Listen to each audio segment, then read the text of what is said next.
Eran muy malos, eran paquetes, si ellos pudieron, tú también puedes.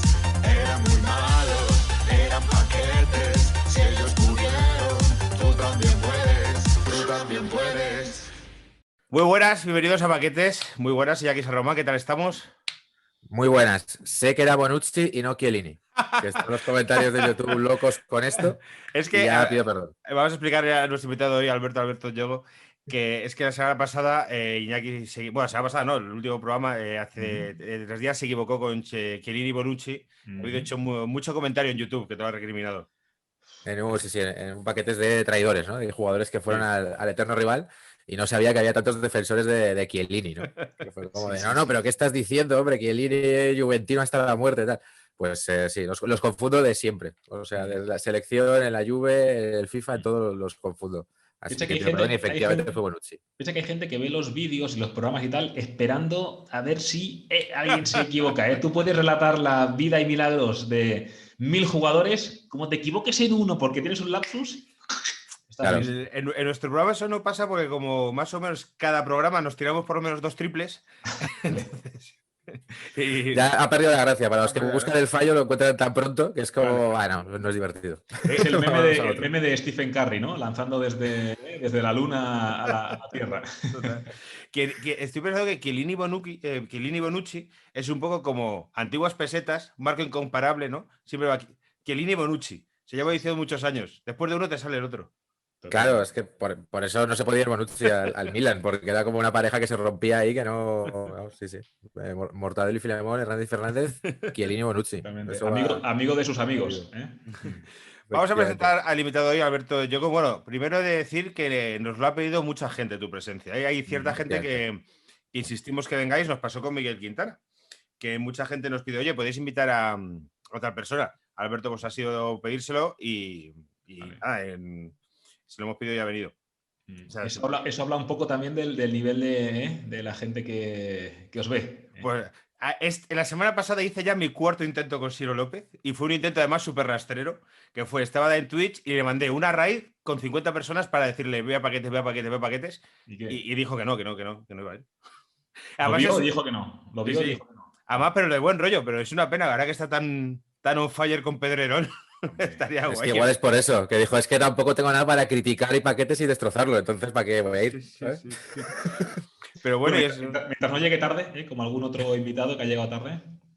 Joder, a nosotros, de los nuestros, dices. No, de Paco García Caridad, que llegó tarde el otro día al programa de Pedrerol y bueno, pues se montó una especie como de circo allí diciendo que como llegas tarde, estoy avergonzado, lo siento mucho, esto no puede ocurrir y bueno, sabes que son los reyes de retroalimentarse sus propias historias. En ese sentido, de rellenar contenido. Ese sentido son cracks, hay que decirlo. Nosotros que ambos trabajamos en televisión, podemos, o sea, si tú me cuentas esto yo no lo vi, puedo entender que Paco llamas a producción, oye, que llego tarde, dijo Pedrero a Paco, oye, vamos a aprovechar y vamos a hacer esto. Claro. Y es que yo creo que precisamente lo que decía Siro de este programa, y yo no lo veo mal, que es espectáculo puro, pero que no es periodismo, pues es eso. No sé cómo presentarte, como exfutbolista, analista o comentarista. De exfutbolista es lo peor que he hecho. O sea, si hubiera que rankearme y ponerme nota a mis distintas facetas, seguramente la de futbolista es la peor de todas. Pero bueno, también se puede decir un tío que perseguía y pateaba un balón en busca de sueldos y nóminas para cobrar a fin de mes. Y yo creo que comentarista o incluso contertulio, que es una palabra así que engloba desde Antonio David hasta mí, cabemos todos en ese aspecto, contertulio, bueno, con Delecki, etcétera, pues quizá yo diría que comentarista sobre fútbol, me parece un título sin muchas ínfulas ni alarde, pero bueno, me parece que casa con la realidad. Es verdad que vaya saco contertulio de todo lo que cabe dentro. Iñaki trabaja en Todo es Mentira. Ahí tenéis muchos contertulios. Claro, yo creo que la diferencia es entre contertulio y analista. De dado Alberto, ¿no? Entre el que analiza o el contertulio que es simplemente estoy en una tertulia. Sí. Y luego ya no se sabe por dónde tirar. Hay alguno que parece que está ahí puesto por el ayuntamiento, ¿eh? Lo han puesto ahí. Literalmente. A mí me han llamado. Sí, es como 1, 2, 3, fight, ¿no? Ahí se queda. Que oye, que criticas tu etapa de futbolista, pero joder, estuviste muchos años viviendo el fútbol, que Sí. eso no es fácil. Para los que hemos sido paquetes de verdad, como Álvaro y yo, joder, lo valoramos. Y eres internacional por Guinea, ¿no? Sí, sí, sí. Mi papá nació en Guinea Ecuatorial, cuando Guinea Ecuatorial era una provincia española, para los más jóvenes que quizá no lo han profundizado en sus clases de historia. Guinea Ecuatorial es como si hablaras de Canarias, ¿no? O de Ceuta Claro. y Melilla, era una provincia en aquel momento más de España, luego pasó a ser una colonia hasta que se independizó en el 68. Mi padre nació en el 40 y poco, él dice que en el 43. Yo creo que eso es un poco a ojo de buen cubero, porque yo no creo que haya posibilidad de lo va retrasando, ¿no? Te va a pillar. Algún día te va a pillar. Exactamente. De aquí 10 años cumplimos los 40 y pico. No, pero sí que es verdad que nació a principios de los 40, luego tuvo la posibilidad de llegar a España con una beca de estudios, se instaló en España y, bueno, pues a partir de aquí desarrolló su carrera. Yo jugué al fútbol en la cantera del Español, soy un canterano del Español, al igual que mi hermano también. Y con el paso de los años, cuando ya era juvenil, pues la selección de Guinea Ecuatorial era un desastre, ¿no? Pues todos los partidos 6-0, 7-0, 8-0, era el hazme reír, ¿no? Por llamarlo así, de África en cualquier partido clasificatorio o eliminatorio. Entonces alguien, una cabeza pensante, dijo, hay un montón de hijos de guineanos en España, joder, ¿por qué no los llamamos? ¿Y por qué no hacemos lo que hace Argelia, por ejemplo? ¿No? Que Argelia coge hijos de argelinos y los trae. Entonces, bueno, fue cuando empezamos a ir ya, pues mi hermano Juvenal, que ha sido capitán más de 50 veces con la selección, Bodipo, Benjamín Zarandona, Javi Balboa, Emilio Ensue, todos estos, sin la calidad suficiente para jugar con España, porque pues, España va a los elegidos, pero tienes la oportunidad de jugar con una selección nacional, en ese caso el país de tus padres, por lo tanto, pues sí, lo recuerdo con mucho cariño y seguramente la mejor experiencia profesional, por decirlo así, que he tenido es esta, sin duda. Con Benjamín Zarandona en Guinea hay unas imágenes muy divertidas, que es cuando tú no sé si las conoces ya, que le da un tabardillo, que se desmaya Benjamín Zarandona y empieza a gritar ¡que puedo, que puedo! Y, o sea, totalmente que no sé si era un golpe de calor, y es divertidísimo, porque ves al tío, son muy divertidas. Sí. Yo estaba en ese partido. Yo estaba en sí, ese no partido, jodas. Sí, claro. ¡Hola! Está en el banquillo en ese partido. Lo que ocurre es que en Guinea Ecuatorial es un país muy pequeño. Es un país que tiene una extensión, pues a lo mejor es más pequeño que Cataluña. Es decir, estará entre 3/4 de Cataluña o algo así, como por extensión. Entonces, hay dos partes, la parte continental y la isla, ¿vale? En la isla de Bioko está la capital, que es Malabo. La humedad roza el 99% ahí. Joder. O sea, hace una humedad que flipas. Calor, 24, 25, soportable, pero la humedad es mucha. Entonces, o te acostumbras o estás, digamos, tu cuerpo lo interioriza rápidamente o lo pasas mal, sufres, ¿no? Y es lo que le pasó al bueno de Benjamín, que fue a chutar una falta, chutó la falta, el balón se fue clic, clic, clic, clic, clic, raso, es decir, ni siquiera pasó la barrera, le dio ese golpe de calor que luego nos reímos evidentemente más tarde, pero bueno, en su momento, pues oye, pues te quedas un poco preocupado, ¿no? A ver qué le pasa. Tienes que buscarla, señal. Y yo lo cuento en plan coña porque yo ocurre en un programa. Todo bien la cosa, ¿no? No pasa nada. Sí, no pasa nada, ¿no? Hace poco, sí, hace coñas Benjamín, hace coñas con todo. Vino Benjamín de invitado y le pusimos las imágenes y lo contaba. Ah, sí. El último fichaje se llama el programa. Y el tío lo cuenta con... Es que es muy gracioso y cuando me has dicho que has estado, ojo, sí, es un figura. Qué guay. Que se parece mucho, de agua, te parece mucho Benjamín ahora, con el look que tiene, es que nos hacemos mayores, claro, a Samuel L. Jackson en El Protegido. Pues tiene el pelo ahora así. ¿Qué dices? Te lo juro, tío. Qué guay, tengo que ver ese último fichaje ya. Te lo juro, tío. Flipa Samuel L. Jackson en esa peli. Hostia, pues súper gracioso Benjamín. Sí. Qué bueno. Oye, ¿cómo se tomaron en Guinea esa vuelta de los hijos pródigos? De que veníais de hijos de españoles. ¿Se lo tomaron bien? Como en plan de, pues mira, bien profesionales, o era un poco el resquemor este de sí, claro? No. Por ejemplo, mi padre, a ver, los que se marcharon de allí en los 70, ¿vale? Sí que es verdad que cuando se independiza Guinea de España, el señor Fraga señala a dedo al sucesor. Hay unas elecciones un poco, bueno, las pondremos en tela de juicio. Entonces hay dos candidatos. Un candidato más ilustrado, más versado, más culturizado, siguiendo esa corriente panafricanista que empezó en Ghana, tal, ¿de acuerdo? Un intelectual, para que nos entendamos, y un tipo sanguinario del estamento militar, ¿vale? Que era... ¿Y cuál eligió Fraga? Era Macías. Fraga no eligió a nadie, pero digamos que enjabonó un poco y le dio brillo a Macías, ¿no? Que era el militar en ese caso. ¿Qué ocurre? Que Macías empezó a tener una dictadura muy dura, ¿vale? Dura en plan cierre de colegios, cierre de no sé qué, todo el mundo a currar. Se le giró un poco en contra a España porque digamos que bajó todas las banderas de España de todos los lados, símbolos españoles fuera. Quien haya visto Palmeras en la nieve lo sabrá, quien no lo haya visto, creo que es una película guay, creo que el libro es mejor, pero la película, pues la verdad es que está mejor de lo que yo pensaba. Y lo explica muy bien, o bastante bien, ¿no? De cómo fue ese proceso. Entonces, muchos se largaron de ahí. Es verdad que los que se vinieron a España generalmente pensaban, uy, a ver cómo van a recibir a nuestros hijos, ¿no? A ver si los van a señalar y van a decir, estos son los hijos de los que se fueron cuando la cosa estaba realmente mal. Pero no, al contrario, la gente allí nos conocía, tenía cromos nuestros, fotos nuestras, recortes de periódico, es decir, nos acogieron con mucho cariño y cada viaje lo cierto es que era una aventura y nos llevaban, vamos, en volandas. Qué bueno. ¿Y sigues manteniendo el contacto con Guinea? ¿Sí tengo contacto todavía? Sí. Sí que es verdad que cuando mi última convocatoria fue en el año 2011, ¿vale? Hace 10 años, y tengo 36 ahora. Y lo cierto es que luego he continuado yendo por otros temas, digamos, temas de exportación, de cooperación, ¿vale? Otras movidas. Y sí que es cierto que en los últimos 2 o 3 años he perdido un poco el contacto, eso sí que es verdad. Tengo una hija pequeña ahora, el trabajo ya me exige mucho, no tengo tanta libertad, pero sí tengo contacto directo y de hecho desde aquí mandar un fuerte abrazo porque hubo unas explosiones hace un par o 3 de semanas, ha muerto gente, ha muerto más de 1.000 personas, así que un fuerte abrazo que seguro que cuando movamos esto en redes la gente en Guinea lo va a ver seguro.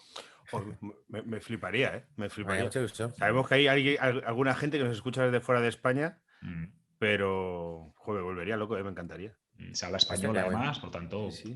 No hay problema. Sí, es que a mí lo que me sorprende es eso, que siendo pues como la última colonia y teniendo tanto vínculo cultural e histórico, como que no sabemos mucho de Guinea aquí, o sea que se pasa de tanto de las noticias de la actualidad como de, yo qué sé.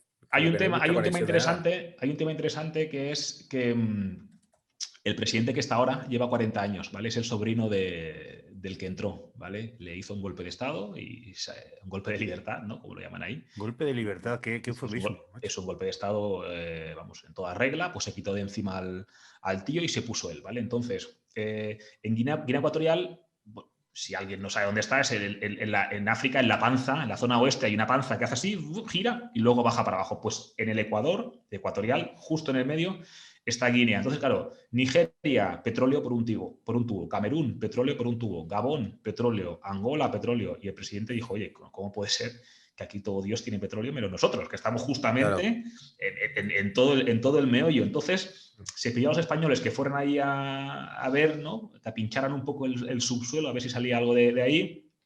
Los españoles fueron, hubo una frase lapidaria que fue, esperaremos tiempos mejores. Eso se interpretó como que aquí hay algo, pero vamos a intentar sacarle mayor provecho en el futuro. Vamos a intentar desde España hacerlo de tal manera que podamos sacarle el mayor beneficio nosotros y finalmente Guinea se cansó y llamó a otros, ¿no? De hecho, pasaron los franceses, americanos, japoneses, que son los que están sacando el crudo del subsuelo y desde entonces ahí no sé si es que no es todo tan fluido, pero es una pena realmente porque es un país muy exuberante, es un país tropical, o sea, tiene una vegetación impresionante, la gente es súper amable y la gente adora a España, pero no sé, no he acabado de ver ese vínculo tan directo. El presidente es un poco particular, ¿no? El Teodoro este, ¿no? ¿Cómo se llama? Obiang. Teodoro Obiang es el que está ahora, que este es de la quinta de mi padre, más o menos, deberían de hacer año arriba, año abajo. Curiosamente, esas familias son de Mongomo. Mongomo está en el interior, os decía antes, está la isla y está la parte interior, pues del interior, muy al interior, ya cerquita de Gabón. La primera vez que yo fui a Guinea pasé por Mongomo y yo pensé, claro, yo cuando fui a Guinea fue en 2003, ¿vale? El descubrimiento de petróleo fue a final del siglo XX, por lo tanto había petróleo, pero todavía uno no veía, es decir, había pasta ahí, pero no había infraestructuras buenas, es decir, todavía estaba aquello un poco como atrasado. Y llegamos a Mongomo y yo veo ahí unas autopistas ahí de 3 carriles, casas, iluminación. Hostia, ¿qué pasa? ¿Cómo puede ser que en la capital no estén tan desarrollados? Y aquí sí, bueno, esta es la ciudad de la familia del del presidente, ¿no? Entonces ahí, bueno, pues ahora él está la movida que tiene un hijo sucesor, que es el vicepresidente del partido, ¿no? Del PDG. Entonces lo normal es que este hijo varón mayor de la primera dama, de la primera mujer, digamos, porque tiene varias mujeres, de la primera, sea el que vaya arriba. Pero os lo dejo a vosotros, a los que seguís este podcast, que investiguéis un poco sobre Teodorín Obiang, que bueno, pues es una buena perla. Teodoro, Sí, ¿no? estamos en una época de gente Teodoros. Bueno, Teodoros liantes. Teodoro Yo liantes. recomiendo el Instagram del hijo, de Teddy. Sí, Yo le sigo y si habéis visto la peli de Sacha Baron Cohen, pega mucho, la del dictador. Es muy ese rollo. Pero bueno, oye, que estamos aquí. ¿Sigues el Instagram al hijo de Obiang? Sí. O sea, que ya le seguías de antes. Sí, Alberto. No sé a partir de qué noticia y tal caí en su Instagram. Hostia, es un vividor, ¿eh? Bueno, es el hijo de un presidente. Sí, bueno, el hijo de Aznar también aquí. Las hijas de Zapatero, ¿qué habrá sido de ellas? ¿Sean vividoras? Joder, pero coches de agua, tal. Bueno, vamos a hablar de fútbol. Venga, dale. Sí, que yo me estoy yendo aquí Sí. y nos vamos aquí a un debate sociopolítico que no es lo que estamos esperando. Fútbol africano. Esto, bueno, si no, yo sigo disparando, ¿eh? Si tú tienes alguna pregunta, Álvaro. No, ya para llevar el debate a la charla, a fútbol africano, a su entrada en Europa y todo esto. Si quieres preguntarle tú, Iñaki, o sea, era como cuando empieza a entrar el fútbol africano, que yo nos contará Alberto, yo no tengo ni puta idea, pero entiendo que es a través de Francia, que es donde empiezan a despuntar jugadores africanos, y luego ya otros equipos en España, Italia e Inglaterra se fijan en jugadores africanos, y ahora es una industria. Pero que nos cuente un poco, Alberto, cómo empieza el fútbol africano a desembarcar en Europa. Bueno, uno de los bueno, el fútbol africano en Europa ha entrado en diversas etapas. La primera, evidentemente, es la pura colonización. Por ejemplo, Eusebio, la leyendaza del fútbol portugués, ¿de acuerdo? Él es mozambiqueño. Ocurre que él es mozambiqueño, pero Mozambique, cuando él nació, era portuguesa, con lo cual los portugueses se lo absorben y se lo quedan para jugar con su selección, ¿no? En ese famoso Mundial del 66, un futbolista que era una auténtica locura. Sí que es verdad que el fútbol africano como tal, esa importación del talento africano, por ejemplo, Seydou Keita, el ex del Barça, del Valencia, etcétera, su tío, que es Salif Keita, que también jugó en el Valencia, se fue directamente a Francia a jugar en los 70, ¿vale? Y eso sí que ya empezó, digamos, a abrir el camino. ¿Qué es lo normal? Que los jugadores se vayan de África al país europeo que les tuvo colonizados antes, es decir, claro. Al igual que hay muchos hijos de guineanos en España, en África hay senegaleses, malíes, gaboneses, cameruneses, toda la parte del Magreb, pues Marruecos, Argelia, todo esto ha sido, digamos, colonias francesas, por lo tanto es mucho más fácil, primero por el idioma, evidentemente, y segundo por un punto más de facilidad, pues, de reagrupación familiar o convenios o lo típico de que el gobierno europeo le doy facilidad a la gente que viene de aquí a cambio de que estos terrenos no sé qué, o de que esta madera o este cacao, o tú ya sabes cómo funciona esto. Entonces, bueno, pues a partir de los 70s, 80s ya empieza a crecer y sí que es verdad que en los 90 ya hay un boom. Es verdad que, por ejemplo, el Mundial de España 82, ¿de acuerdo? Con Argelia y con Camerún especialmente, que Camerún hace 3 empates y no puede seguir a la siguiente ronda, pero ya la gente empieza a ver, oye, ¿qué pasa con estos tipos que son...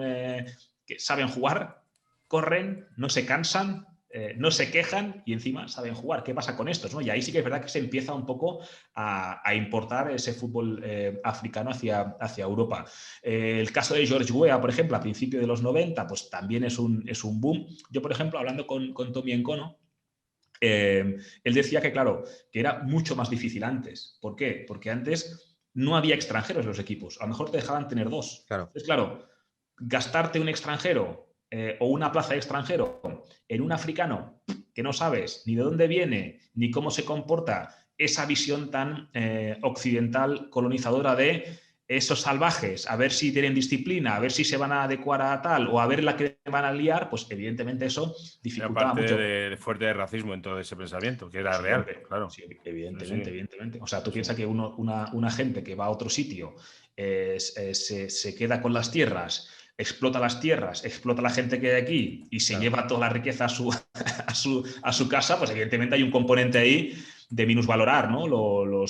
Pues la etnia o la raza a la que estás colonizando. Entonces, bueno, para partir de los 90, creo que la figura de George Weah ayuda mucho a romper ese estigma, a romper esa etiqueta, a empezar a llegar a jugadores de ese nivel. Pensando en los 80, Roger Milla quizá fue el primero, o sea, el primer jugador africano internacionalmente famoso y tal, porque en los mundiales hacía buenos papeles. Y luego estaba pensando, había uno que se llamaba Pelé, pero eso es de la época de Weah o anterior. Abedi Pelé, sí, Puede ser, ¿verdad? es campeón de la Copa de Europa, la Champions League, la primera Champions League como tal, es la del 93, que es la que gana el Marsella. El saque de esquina que da origen al gol del Olympique de Marsella lo saca Abedi Pelé, que es un futbolista ganés, que es el papá de André Ayew, por ejemplo, y de Jordan Ayew, ¿no? Que están jugando Jordan en la Premier League y André Ayew no se está jugando en Turquía, no sé dónde está. Pero Ayew era Ghana siempre ha tenido jugadores de ese nivel y son más o menos de la misma etapa, tanto Weah como Abedi Pelé. Joder, Weah era buenísimo. Yo recuerdo cuando era un niño, yo tengo un año más que tú, Alberto.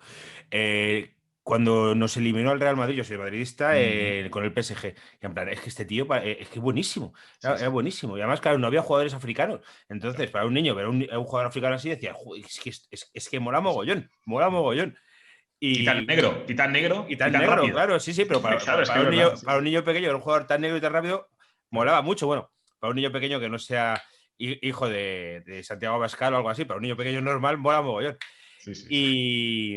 Y fue, recordemos, el primer Balón de Oro no europeo, cuando cambió la norma. A mí me encantaba Josh Weah, me gustaba mucho y que luego a partir de ahí, luego lo hablamos si quieres, ya empiezan a venir muchos cracks y ya luego se cuelan paquetes también. ¿No sabes la historia de George Weah? Él es liberiano, ahora es presidente del país, o sea, imagínate. ¿no? Eso te iba a decir, presidente, sí. Presidente del gobierno de Liberia, un país que ha tenido muchas guerras civiles y un país que lo ha pasado jodido de verdad durante mucho tiempo y lo sigue pasando, evidentemente. Entonces, él estaba jugando en la Liga Camerunesa y a los 22 o 23 años, Legois, que era un seleccionador, era un francés que ha dado vueltas, Claude Legois, lo podéis buscar, que ha dado vueltas por todas las selecciones de África y que el tío pues, ha hecho carrera como seleccionador de equipos africanos, se fue a ver, era seleccionador de Camerún y se fue a ver los partidos de la Liga Camerunesa, ¿no? Para ver qué hay, a ver qué me puede llevar para la selección. Entonces, a principios de los 90, ¿no? Entonces el tipo se encuentra con George Weah, ¿vale? En un equipucho de por ahí de Camerún y dice, hostia, este tío, ¿por qué no está en la selección? Y dice, no, es que es liberiano, no es camerunés. Entonces llamó a Arsène Wenger, que era el entrenador del Mónaco, y le dijo, oye, tío, tengo aquí un jugador que es la bomba, o sea, pruébalo. Págale un billete, pruébalo. Entonces Wenger le recibió en el Mónaco, le hizo jugar, le fichó Paris Saint-Germain, que es la eliminatoria que habla ahora Álvaro, con Ginola, con Bernard Lamar, con todo ese equipazo que tenía el PSG, y de ahí se fue al Milan. Por lo tanto, bueno, pues es una historia de un futbolista que marcha de África a los 22, 23 años y que le da tiempo a hacer una carrera exitosa en Europa. ¿Esa edad, 22-23, es la edad a la que mismo salen los jugadores de África o salen antes? Pues tengo la sensación, pero es una sensación de que salen casi juveniles academias o tal. O sea, no tengo la sensación de que hay una liga camerunesa. De hecho, no te diría ningún equipo africano de nombre que te suene, ¿no? No. Antes. Tú piensas que cuando hay un mundial sub-20 o un africano sub-20, cuando tú ves los jugadores, hostia, me gusta el 7 de Senegal, ya está jugando, está en el Salzburgo, joder. Me gusta el 11 de, yo qué sé, de Egipto, pues ya es propiedad del Sporting de Portugal, está cedido en la Liga Noruega. Me gusta tal, o sea, estos están pillados ya de mucho antes. Yo creo que el sub-17, el africano sub-17, ahí ya hay muchas academias, porque es difícil organizar una liga. África tiene varios problemas, ¿vale? Uno de ellos es la autogestión, la organización. O sea, es muy dramático. O sea, montar un evento como un mundial, vale, pero un evento que tenga continuidad en el tiempo y que tenga regularidad y que tiene que tener unas jornadas y que tiene que tener... O sea, eso cuesta mucho. O sea, no es difícil, ¿no? Que sería. Entonces lo que hacen es, muchas academias, llega un mecenas y dice, mira, pongo X dinero y voy a captar jugadores de toda la zona. Les doy plato en la mesa de comida, les doy botas, quizá les pago algo a los padres, tal, y organizan torneos internacionales, ¿de acuerdo? Entonces, pues los ojeadores van allí, me gusta este y este, me lo llevo. ¿Qué ocurre? Que esas academias tienen, digamos, la capacidad de están federadas, ¿sí? Para que, en el caso de que haya traspasos, cobras derechos de formación y viven de eso, ¿de acuerdo? Es decir, imagínate Sadio Mané, pues pasa de su academia en Senegal, en Dakar, se va a jugar al Metz francés, del Metz se va al Salzburgo, del Salzburgo se va a Southampton y el Southampton se va a jugar al Liverpool, a cobrar derechos de formación, y de eso viven las academias. Es una pena porque no los disfrutas en tu sitio, o sea, la liga nunca va a ser potente, porque si los buenos se van a los 17 años, nunca vas a crecer, pero es una manera de subsistir, ¿no? Que parece que es la fórmula que están utilizando muchos. ¿Pero ese dinero de esa academia revierte luego en algo? ¿En la federación o en la liga del país? ¿O es algo que es absolutamente privado de alguien? Es que, claro, si yo monto mi academia, es que ese dinero es mío. Claro. Luego ya, oye, yo puedo montar mi hospital, mi Sadio Mané tiene ese documental tan guapo en Rakuten, donde pues monta hospital, escuelas, lo que tú quieras. Pero yo he puesto el dinero, esos derechos de formación son del club y el club es mi propiedad. Por lo tanto, yo con eso hago lo que me venga en gana. Pues suena como guay para que puedan hacer los chavales deporte, pero suena o sea, así he escuchado desde fuera, como un mercadeo chungo. Sí. De decir, joder, qué pena.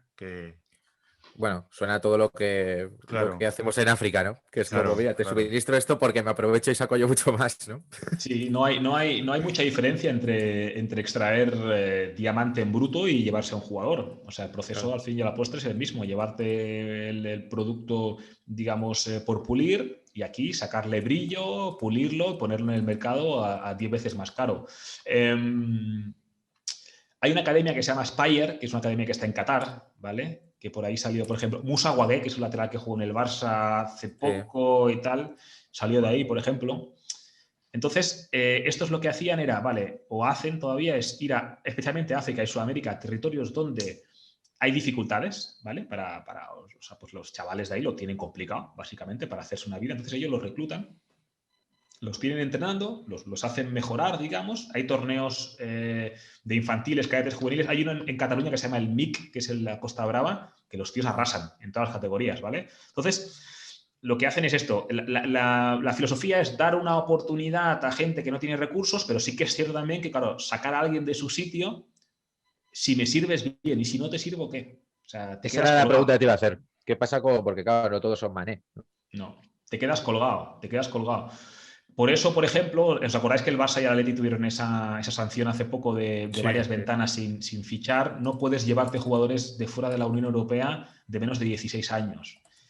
La típica jugada esta de, no, hay un chaval coreano muy bueno, y le ofreces trabajo al padre, que a lo mejor el padre es panadero, me lo invento, claro, o conserje de una fábrica, o Dios sabe qué, y automáticamente pasa a ser director de no sé qué en una empresa en Barcelona, o en Madrid, o en Valencia, o en Sevilla, y curiosamente, ya que el Pisuerga pasa por Valladolid, su hijo viene a jugar con nosotros, ¿vale? Entonces, ese tipo de cosas es lo que se está, digamos, revisando para que no haya ese desarraigo. Digamos, antiguamente lo que hacían mucho es poner a padres a trabajar en hoteles.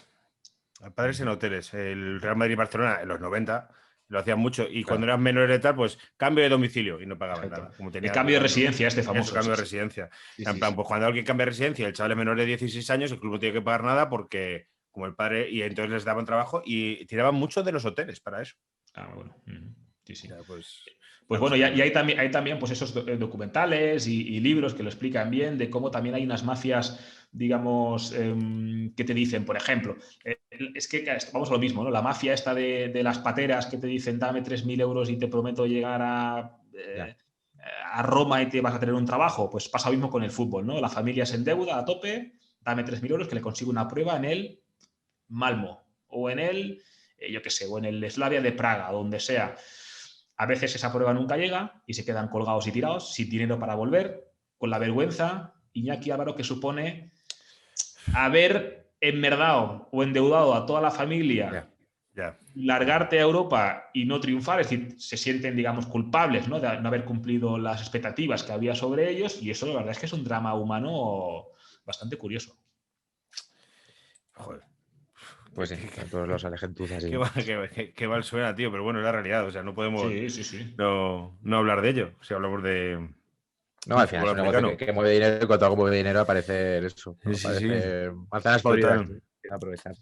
Total, y estoy pensando en los chavales que venían al torneo de Brunete, que muchas veces venían equipos africanos muy jóvenes y.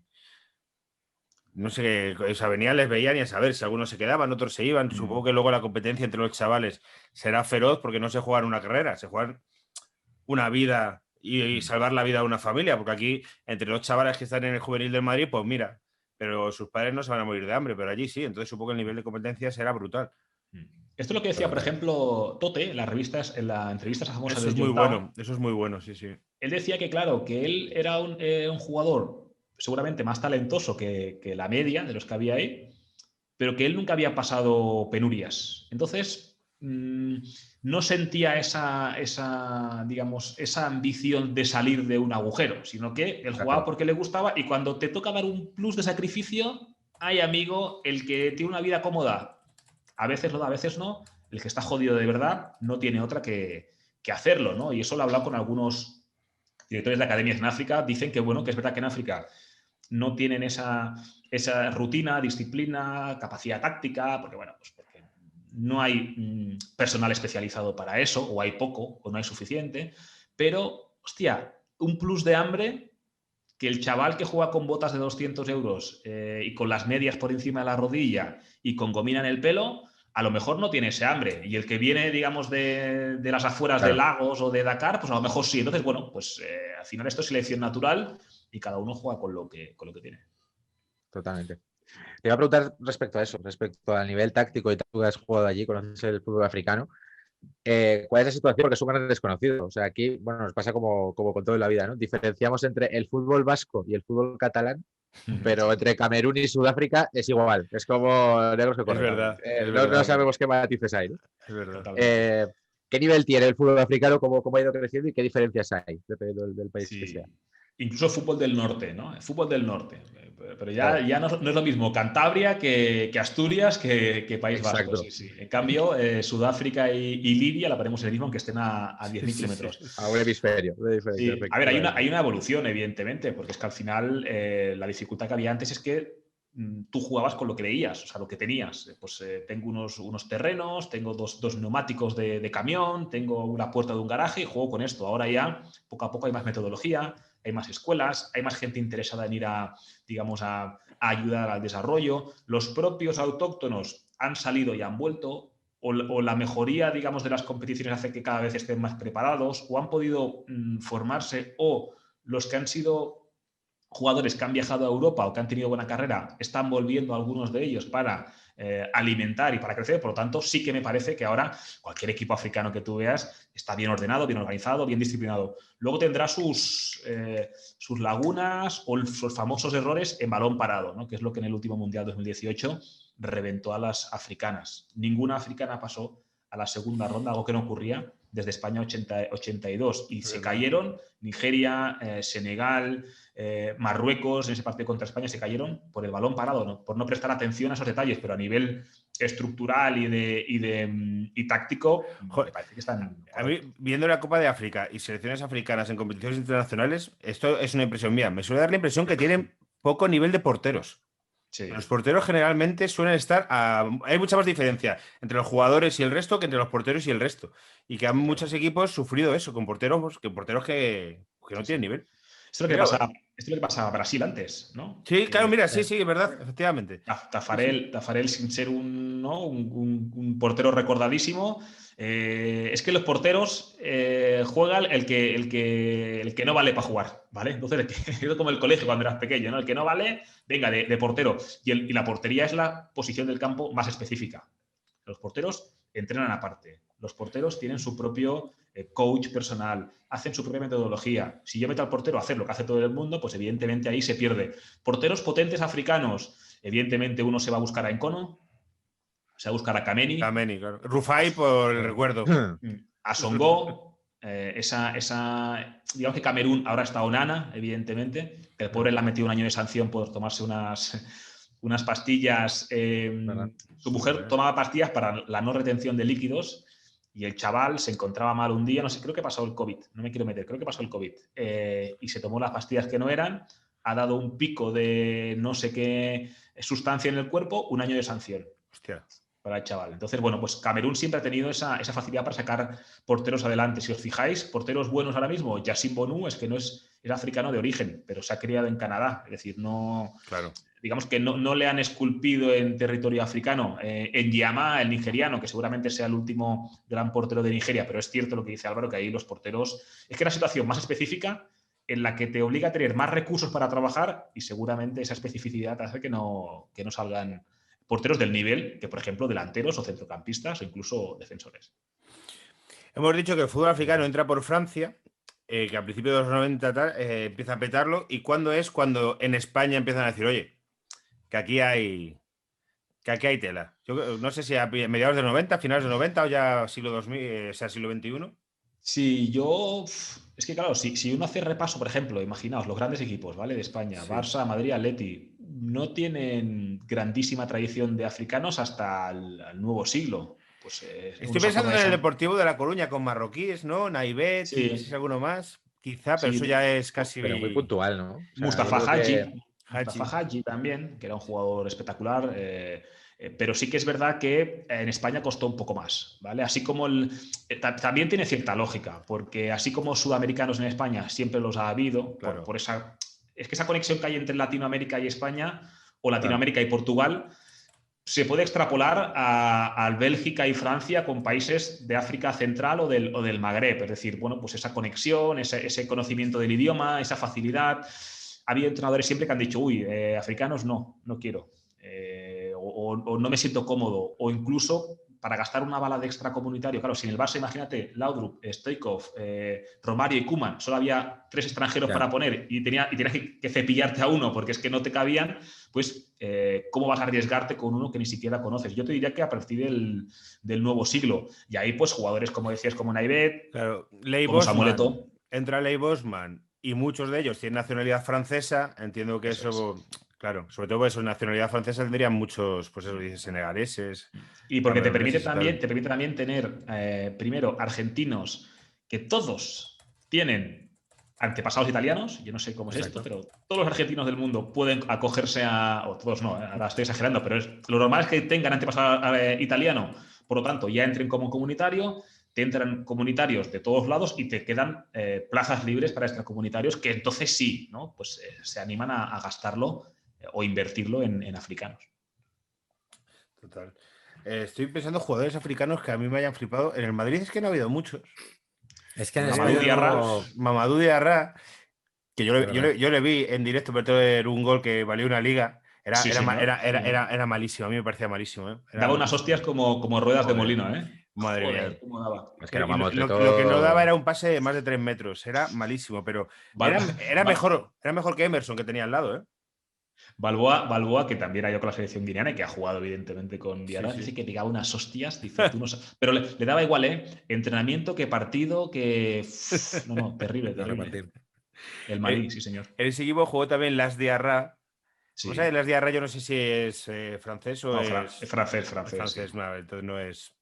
Pero los vamos, americanos pero que la genética es esa. O sea, es la casualidad de haber nacido en Francia, pero vamos. Que no es lo mismo el jugador africano en formación, lo que tú decías antes, que el jugador africano de... Pues, circunstancialmente, pues como es tu caso. Pues Diarra era fino, Diarra era bueno, ¿eh? Lo que pasa es que siempre el centrocampista, claro, él viene después de Makelele y es lo de siempre, ¿no? El negro tal, corre mucho y no da pases, pero Diarra era más fino de lo que... Bueno, sí, verdad. Las es que le pusieron mucho en el Madrid el lateral derecho y aún así no dio mal resultado. Claro, pero el tío va y se coge el 10, no me jodas. Sí, tío. sí, bueno, eso bueno, era un poquito. Bueno, él dijo, para una vez que estoy aquí, pues joder, voy a aprovechar. Joder, ¿sabes? es como Braithwaite pillando el 9 en el Barça, con 2 cojones. No, el 9 para mí. Como- A ver. No me he visto en otra en la vida. Pues oye, dame el 9 y ya está, me hago las fotos. Y en el Barça, Yaya Touré, que era un animal. Sí, que, En el Barça, Yaya Touré estuvo muy bien. Y pero luego se ocurren muchos. estabas hablando antes de Eto'o, para mí, el gran lunar de Florentino Pérez, o uno de los grandes lunares, fue dejar escapar a ese pedazo de animal. Me encantaba Eto'o, ¿eh? En la presión alta que cometía. A mí me parecía un animal, me parecía buenísimo, ¿eh? Buenísimo. Sí. Me gustaba muchísimo. Me gusta, y además la personalidad que tenía y eso me encantaba. ¿Quién es para ti, Alberto, y tú también puedes decir, Iñaki, el mejor jugador africano de la historia? ¿Samuel Eto'o, quizá?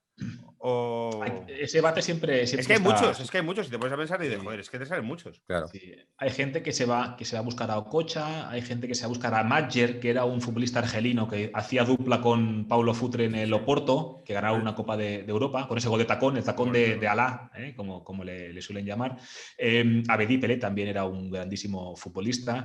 Y luego al final te vas a morir a los mismos de siempre. Touré y Aya, que cuando uno lo ve con perspectiva se da cuenta, 4 futbolistas africanos del año consecutivos. En el Barça se salió, pero en el City todavía estuvo incluso mejor. Muy bueno. Un espectáculo.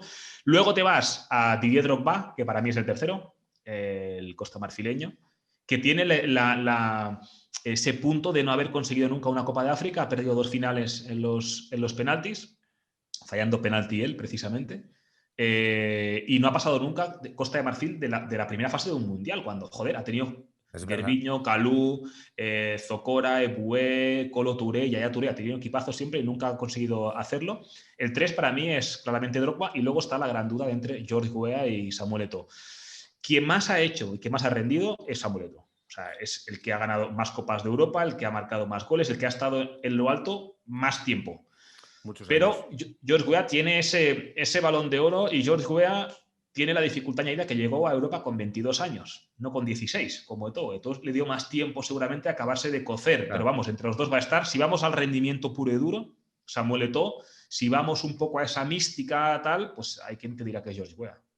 Yo me acuerdo mucho, me gustaba Kanú, que pasa que Kanú tuvo problemas cardíacos, quiero recordar. Sí, también era buenísimo Kanú, macho.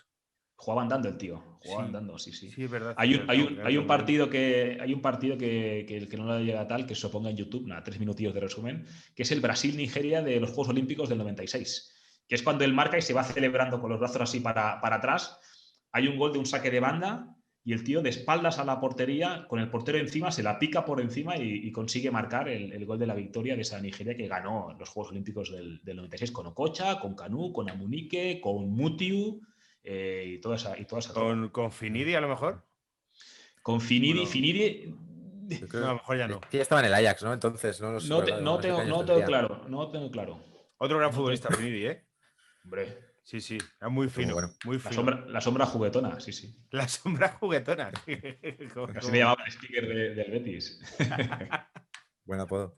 Y luego el tío carisma, tío. Sí. Hombre.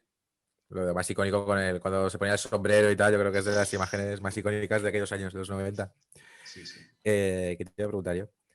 Esto, que los equipos africanos, en cambio, sí tienen mucho éxito internacional en esto, en sub-20, ¿no? En sub-17, siempre están, ¿no? ¿Por qué crees que luego no pegan ese salto? Que de repente ganan el oro, pero luego no pasan de la primera fase en el Mundial. Sí, eso es una buena pregunta. A ver, hay campeones de África, campeones de Mundial Sub-17 africanos, hay un montón. Por ejemplo, Nigeria en el 2015 con Samuel Chukwueze, que ahora está en el Villarreal, con Osimhen, que está en el Nápoles ahora. Osimhen marcó 13 o 14 goles en ese Mundial Sub-17. Hay varios factores. Uno es el desarrollo puro, es decir, el que tiene genética África. Cuando hablas de África Central, no verás a Marruecos ganar un sub-17 o a Argelia un sub-17. Verás a ganar a Senegal, a Nigeria claro. o uno de estos, ¿no? O Ghana, jugadores, o sea, países donde esa genética es muy potente y donde con 15 años, digamos que estás más desarrollado que el resto. Eso punto número 1. Punto número 2, seguramente el hambre de la que hablamos, hacer un buen Mundial Sub-17, es que eso te da un contrato, claro. El pasaporte a Europa, y si lo haces bien, seguramente tienes la vida solucionada. Y antiguamente, ahora ya menos, había movidas de pasaportes, ¿vale? De cambiar pasaportes de fecha, eso lo he visto con mis ojos. O sea, yo era los que decían, no, eso no puede ser. Yo he visto con mis ojos cambiar un pasaporte y el que nació en el 84, ponerle 86, ¿sabes? Y a correr. Por lo tanto, son 3 factores: el desarrollo prematuro o anticipado, la parte del hambre de decir, hostia, como haga un buen torneo, es que me voy al Rennes, o me voy al Sporting de Lisboa, o me voy al Ajax, o me voy al Villarreal, y luego pues esa parte de genética que ahora están intentando medir con el tema de las muñecas, el tema óseo, para que no haya ese tipo de trampas. A veces deliberadas y a veces que es que un tipo que nace en un poblado en el interior de Mali, es que bereber allí, es que yo no sé si nací en el 2001 o en el 99, a veces cuesta de saber. Pero no puede ser solo la diferencia física, es que es el tema, yo creo también, técnico, que, por así decirlo, con 17 años la diferencia técnica puede ser X, pero que según te vas haciendo mayor, es como según avanzas divisiones, la diferencia técnica es más grande, ¿no? Entonces entiendo que cuando muchos de un equipo africano de 23 que llegan a un mundial, puede haber 8 que estén muy bien preparados, pero el resto no estarán tan bien preparados. Supongo que será también un poco eso, ¿no? Pero, por ejemplo, tú fíjate, en el último sub-17 que fue Pedri, ¿os acordáis del año pasado? Eso fue el año pasado, que no sé ni dónde estamos. Cuando el Barça ficha a Pedri y lo deja en Las Palmas cedido, llega al Mundial sub-17, ¿vale? Y España juega contra Francia. ¿Tú ves la selección francesa?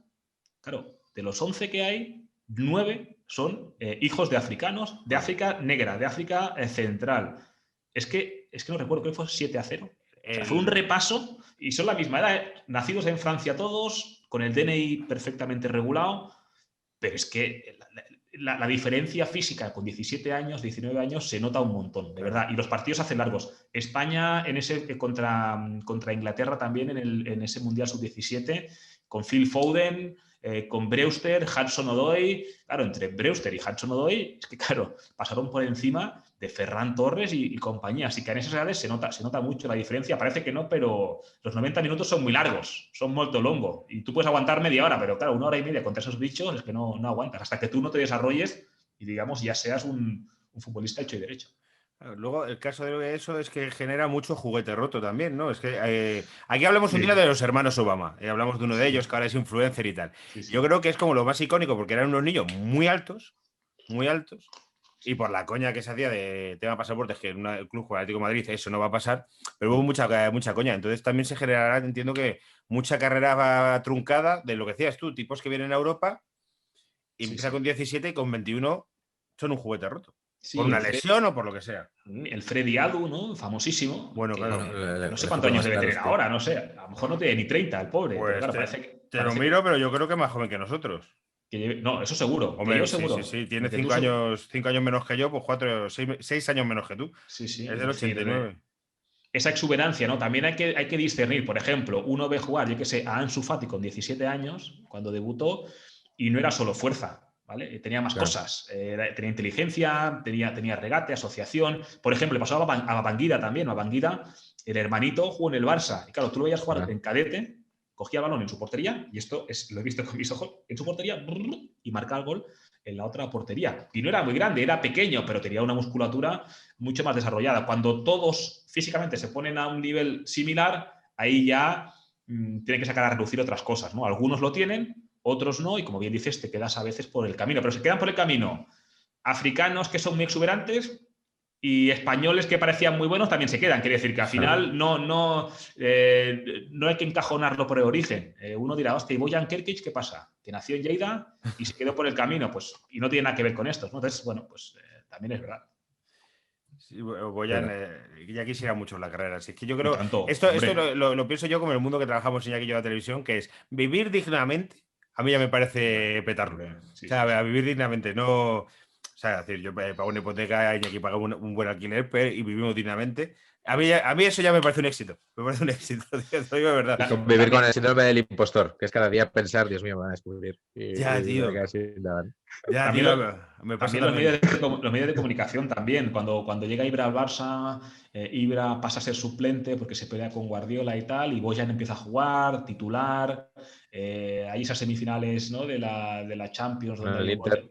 Es decir, bueno, pues con el Inter justamente que tenía a Eto'o enfrente, que Guardiola le había echado. Quiere decir, bueno y si ese gol hubiera entrado y el Barça hubiera llegado a la final y hubiera ganado la final con Bojan titular. En el Bernabéu, bueno, madre. En el Bernabéu con Bojan titular, pues ahora mismo sería presidente. Bueno, igual estarían de obras en el Bernabéu, ¿eh?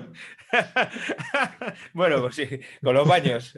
Es verdad, los baños esos también había que. Es como de entonces, ¿no? Cuando empezaron a cambiar. Me gustaría verlos como son grifos de oro o algo, porque joder. No, todavía no han terminado. Están haciendo todo el campo, la cubierta y tal, pero los baños los dejan de momento. Esto ya para el mes de mayo del año que viene. Pues fuera coña, está muy bien, ¿eh? Está muy bien, ¿eh? Por lo menos en la zona que yo iba, que era el cuarto anfiteatro del fondo, está muy bien, son amplios y esto no es coña. Las renovaciones de los baños se notan, tío, van mejorando, o sea, no se lo inventan. Joder, todos los reformáis enteros todos los años se tiene que notar, o sea, tiene que ser como los japoneses que tienen chorros y todo esto. De esos que te limpian con un botón, que te dan un... Exacto. Exacto. No quiero profundizar porque no estamos en el tema, pero la mejor experiencia de mi vida, tenéis que probarlo. ¿Los has usado? Hombre, cuando estuve en Japón. Yo pensaba que eso era como una leyenda, que se vendían, pero que no. No, eso está en todos los lados. O sea, tú vas a una cafetería, vas al baño y tienen eso montado allí. La sensación previa es de a ver qué, de expectación. Al principio hay respeto, porque se está jugando en una zona conflictiva. Entonces esto no me puedo equivocar. Y todo el cuadro está en japonés, es decir, con kanji. Calidad en la mano, la potencia del. Claro, eso es muy. ¿No? Al igual que un producto que no conoces, primero hueles el chorro, pones la mano como mi hija cuando va a la fuente para ver qué fue. Claro, tío, porque. Es verdad que hay como una prueba todavía de laboratorio, vas viendo, pero hay un punto en el que te la juegas. O sea, no es lo mismo la mano que ya cuando llegamos estás en faena. Yo me tiré a la piscina, confié en Japón en ese sentido y no es que no haya opción mala, ¿eh? O sea, no hay botón malo en ese cuadro de mandos. Pero hay muchos botones. Quiero decir, Normalmente sí, o sea, como 4 o 5 botones sí que había. Ahora, claro, yo no sé si es una aplicación o dos y luego es más menos, porque ya digo, no entendía. Son todo kanjis que no sé lo que significa. Joder, yo quiero probarlo ahora, tío. Pues supongo que ahora para apuntar, que tendrás como un joystick o. Bueno, no sé. Porque claro, al final cada cuerpo es diferente. No sé si se podría regular. Yo solo te puedo decir que el nivel de puntería. O sea, yo no sé si hay novela en la ingeniería, pero conseguir acertar con esa puntería me pareció, yo qué sé, como cuando vi la Torre Eiffel. O sea, en plan de hostia. El cerebro humano haya llegado a hacer una infraestructura así me parece increíble. Qué curioso. Os lo recomiendo de verdad. O sea, digamos que está el fuego, la rueda y el chorro de. ¿No? Cada uno que lo ordene como crea conveniente. Exacto. Yo no te japonés. Aquí es cuando ya hasta ahí. O sea, yo creo que más comodidad es difícil llegar. Qué curioso, tío. Joder. Pues, de verdad os lo recomiendo y no sabéis lo que es volver a España y perderlo. O sea, es casi mejor. O sea, os envidio porque no lo habéis tenido nunca, entonces no sabéis lo que es. Pero una vez que lo tienes, volver a un mundo en el que no existe eso y tienes que volver al analógico, es duro, ¿eh? Tío, pues es que yo he hecho reforma en mi casa hace poco y en ningún momento pues, se me pasó por la cabeza. Gastos, ponte esto, tío. Es que ya lo he puesto uno normal, pero valen pasta, ¿eh? Un inodoro japonés, los que estoy viendo, se te va a los 700 pavos, ¿eh? Un inodoro japonés. Claro, pues tienen que tendrán que poner una tubería. Claro, pero es lavabo y bidet a la vez, o sea, te hace dos. Claro, es como lavadora secadora. O sea. Barato te sale, Álvaro, en serio, ¿eh? Pero estás ahorrando dinero si te pones eso ahora mismo. Hostia, qué curioso. Pero bueno, Alberto, podemos seguir hablando de lo tuyo. Hablando de fútbol. Si queréis, vamos a hablar un poco antes del 11 de paquetes que nos ha hecho Alberto, un poco del estado actual del fútbol africano. ¿En qué estado está y qué jugadores hay que lo estén petando que no conozcamos o cosas así? ¿Tú cómo ves el fútbol africano actual? Bueno, el fútbol africano, claro, es lo que hablamos antes, ¿no? Generalizar, son 55 países, no es sencillo. A nivel de clubs, hay ligas que ya empiezan a dominar mucho. Túnez, Argelia y especialmente Egipto, casi siempre, y Marruecos, cuando hay cuartos de final de la Champions League, porque en África se juega Champions League, al igual que en Europa, pues es el mismo... Sí. El mismo rollo, ¿vale? Los primeros de cada liga, fase de grupo, se cruzan y tal, pero al final, los cuartos de final, los 8 primeros, casi siempre hay 6 o 7 que son del Magreb, ¿de acuerdo? Magreb o Egipto, es decir, de la zona norte. Luego la liga sudafricana también es una liga bastante potente, es decir, los sudafricanos que juegan allí no se van, es decir, cobran pasta y es una liga muy premier, ¿no? Donde se vende bien el producto, mucho marketing y demás. Y luego hay equipitos, hay satélite, como puede ser, yo que sé, el Mazembe, que está en la República del Congo, o el Omdurman, que está en Sudán, pero sí que es verdad que en cuanto a ligas, se están replanteando ahora hacer Superliga Africana. Ojo con esto, es decir, intentar, de alguna manera, potenciar el producto nacional. Lo que hace África es divide el continente en 5 franjas y, claro, y cada año, cada 2 años, monta un torneo de jugadores que... juegan en las ligas locales de cada país. Imaginémonos la CEMAC, ¿vale? Que yo esta la he jugado 3 o 4 veces. Guinea Ecuatorial, Chad, Gabón, Camerún, Congo y Centroáfrica, 6 países que comparten moneda y comparten, pues, libre mercado de mercancías y tal. Hacen un torneo cada 2 años donde solamente pueden jugar jugadores que juegan cada uno en su liga local y 3 invitados, ¿de acuerdo? Y era uno de esos invitados, por ejemplo. Entonces, ¿para qué? Para que si tiene que ir un ojeador, tiene que ir alguien a verlo o quiero ver espectáculo, digamos que me filtren a lo bueno, ¿vale? Por decirlo así, y te pongan en bandeja en el escaparate para poder salir. Entonces, ligas locales, estas son las que más o menos lo van petando.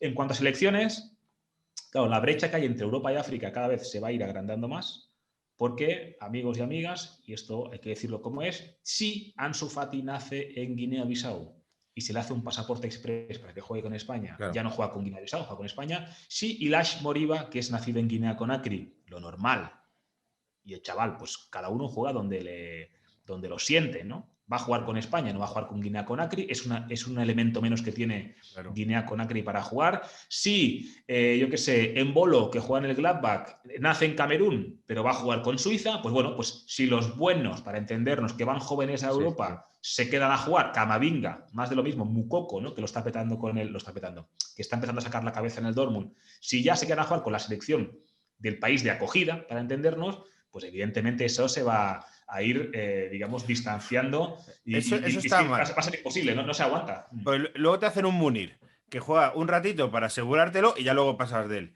Y en mí el caso de Munir me da un poco de... que he intentado cambiar la norma, en plan, joder, pues si es que en España no va a jugar, jugó 20 minutos un día y ya no puede jugar. Es que el ¿Pero caso eso lo han del... cambiado, puede ser o no? ¿O lo Querían van a cambiar? cambiarlo como si se tiraba muchos años sin jugar, ¿o cómo era Es que eso? lo han convocado para esta, ¿eh? Sí, pues entonces es que han cambiado ya esa norma, pero durante años ha estado Munir intentando jugar. Es que este chaval, Robert Fernández, se llama el portero. Esto es, oye, vamos a jugar antes que juegue con Inglaterra. Pues es un poco como te aseguras al jugador. Pero que luego a lo mejor pasas de él y... Ahora lo que han Robert Sánchez. Sí, lo que han sacado ahora es que si tú has jugado, no me quiero equivocar, pero más o menos por ahí van los tiros, ¿eh? No tengo aquí la norma delante. Si has jugado menos de 3 partidos antes de los 23 años y ninguno de esos partidos es fase final de un mundial, es decir, no es Qatar 2022, sino que, por ejemplo, es eliminatorio, o sea, clasificatorio, aunque sea oficial, pero si no es de fase final y los has jugado antes de los 23 y menos de 3 partidos, está la opción de poder revertirlos previo estudio por parte de la FIFA. Eso está bien, tío. Porque este caso de Munir es en plan, bueno, que juegue con Marruecos. Sí, Munir le han convocado y ya está entrenando y todo. Que ya mira, me alegro. Que es un caso de jugador nacido yo creo que nacido en España, de padre marroquí, si es de aquí de Madrid, de Galapagar, creo que es, o de Guadarrama, pero que por lo menos, pues... Pero es este caso, jugador formado en España y que no...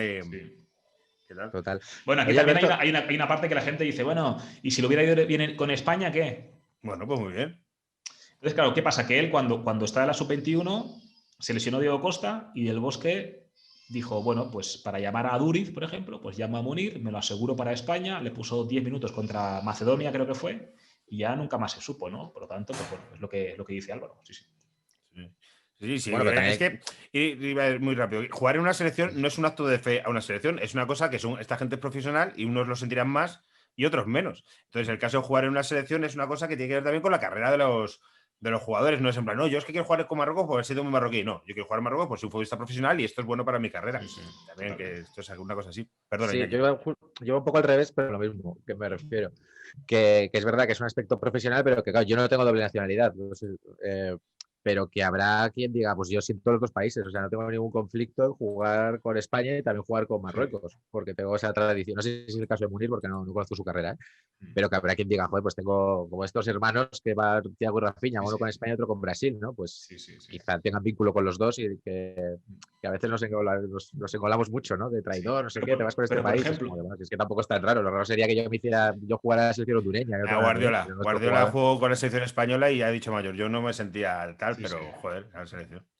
Bueno, y ya está. Y luego hay otros, yo que sé, como Piqué, que siempre están entredicho y tal, pero Piqué se ha partido la cara con la selección. Es decir, ¿qué quieres? Claro. ¿Gente que se tatúe el escudo del país en el pecho y no de rendimiento? ¿O uno que va ahí en plan, es mi trabajo y de buen rendimiento? El caso más paradigmático de este es el caso inverso, que es el de Hakim Ziyech, ¿no? Que ahora está en el Chelsea. Él es nacido en Holanda, Hay mucha comunidad marroquí en Holanda. Amrabat, por ejemplo, que jugó en España en el Leganés, etcétera, pues también es nacido en Holanda. Le llamó a la selección holandesa y él dijo que, esperad un poco, que me espero a la llamada de Marruecos. Le convoca a Marruecos y Van Basten, que era parte del staff técnico de Holanda, dijo que es una decisión estúpida por parte de Ziyech elegir Marruecos antes que Holanda. Y él dijo, yo voy a Marruecos porque así lo siento y porque, aunque nací en Holanda y me crié en Holanda, me siento marroquí. Pues en esa clasificatoria Marruecos se fue al Mundial de 2018 y Holanda se quedó eliminada. Que fue un poco la gran historia de esos días, ¿no? Del karma que vuelve. Bueno, eso nunca sabes, ¿no? Cómo va a salir, Claro. pero bueno, es el caso, digamos, inverso. Lo cómodo que era quedarse con Holanda, más sponsors, más patrocinio, más posibilidades en el medio y largo plazo de hacer cosas importantes con la selección, porque Holanda al final sí que es verdad que es más fácil que gane un Mundial Holanda que lo gane Marruecos, pero el tipo decidió eso y bueno, y él con eso va hasta el final. Es que el caso de Van Basten es un tío que tampoco es de izquierdas, digamos. O sea, cosas como un día que estaban haciendo un acto contra el racismo y él de broma se le pilló diciendo una proclama neonazi mientras, que Lo típico, ¿no? sí, Heil, para que sepa alemán, y más cosillas que, o sea, Van Basten, digamos que es un poquito nazi, y se ha desconocido. Entonces, cuando el otro dijo, prefiero jugar con la selección africana, pues un tipo como Van Basten, que es así, es que estaba buscando más, pero por esta que digo, tuvo que pedir disculpas públicamente, en plan, oye, que era una broma decir esto de nazi. Sí, lo que pasa es que por lo que sea, casi toda la gente que hace bromas nazis suele ser nazis. O sea, yo conozco a gente no nazi que vaya diciendo Heil no sé qué, se saque fotos con 88, es como coincide a veces esto, sí. Exacto. Pero bueno, oye, ahora pasamos a lo de tu 11, es que claro, esto está resultando súper interesante. Te voy a preguntar por el funcionamiento de estas competiciones internas en África. Esto que hablabas de la Champions africana, y bueno, tú jugaste, ¿no? Una clasificatoria, ¿no? No sé si para Mundial o para... Yo juego varias clasificatorias para Mundial y para Copa de África. Precisamente mi peor experiencia como futbolista seguramente sea en esa clasificatoria para el Mundial de Brasil. Claro, en África hay 55 países, ¿vale? Entonces tú imagínate, de los 55 hay 4 que dicen, mira, no tenemos dinero, no podemos competir, o no tenemos equipo, o no es prioridad para el país, o estamos en guerra y no jugamos, ¿vale? Entonces se hace una criba, ¿vale? ¿Cuántos quedan vivos, ¿vale? O cuántos están disponibles. A lo mejor quedan 49, ¿vale? Pues de los 49 tienen que llegar 40 a la clasificación. Entonces cogen y dicen, vale, el ranking africano del 1 al 24 están exentos. Y del 25 hacia el último os tenéis que matar entre vosotros para completar 40, ¿vale? Esto es lo que suele ocurrir. ¿Qué pasa? Que Guinea, depende de las etapas, pues está en el pozo. A veces está más arriba, pero a veces está en el pozo. Entonces, claro. Lo que, si escucháis un grito, es que es mi hija que está ahí. Acabo de bañar y ya debe tener sueño ya. Entonces, jugamos contra Madagascar una eliminatoria, ¿vale? Que ahí conocí a Julio Maldonado Maldini en un Guinea Ecuatorial Madagascar, que vino a vernos para entrevistar a Henri Michel, que era nuestro seleccionador, que había sido seleccionador de Francia en el 86, de Platini y todo este rollo. Entonces, pasamos de ronda, yo jugué esa eliminatoria, el partido de vuelta que ganamos, tal, no sé qué, y eso fue en noviembre de 2011. Y en enero de 2012 había Copa de África en Guinea Ecuatorial como anfitrión. Entonces, pasamos de ronda, me felicitó el seleccionador, tal, de puta madre, tal. Y yo pensé, bueno, eso quiere decir que para Copa de África, que la lista sale de aquí un mes y medio, estoy dentro seguro. Saca la lista, estoy en la lista, y entonces alguien levanta la mano y dice, oye, esta lista no sirve, porque hay jugadores que tienen más nombre y tal, no sé qué, tienen que estar. Y Henri Michel dijo, mirad, yo he sido seleccionador de Francia, de Costa de Marfil, no sé qué. Un país como Guinea, con todo el respeto, no me va a imponer lo que tengo que hacer. Entonces, se lo cepillaron, lo tiraron, lo echaron, entonces hubo una lista nueva y ahí yo ya no estaba, ¿no? Y eso, joder, es una cosa que me quedó bastante clavada. Sí, eso es... que no quiere decir que el que fue no fuera mejor que yo, no estoy diciendo esto, pero cuando lo tienes ahí tan cerca, joder, pues lo cierto es que te sienta francamente mal. Así que esas clasificatorias son una odisea, la verdad, porque para ir a Madagascar, por ejemplo, jugamos, recuerdo, un viernes la ida en Malabo, en Guinea, y el martes en Antananarivo, que es la capital de Madagascar. Pues Madagascar cogió 4 vuelos, Malabo, Yaoundé, Yaoundé, Addis Abeba, no sé qué y tal, y llegaron ahí. Y nosotros, más listos que nadie, el entrenador dijo jet privado.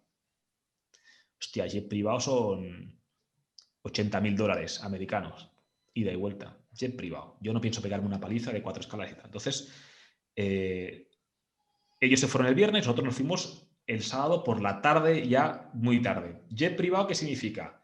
Que el sábado no había nadie para pagarle a los pilotos. Los pilotos dijeron 60% por adelantado, si no, inteligentemente, si no, el avión no despega.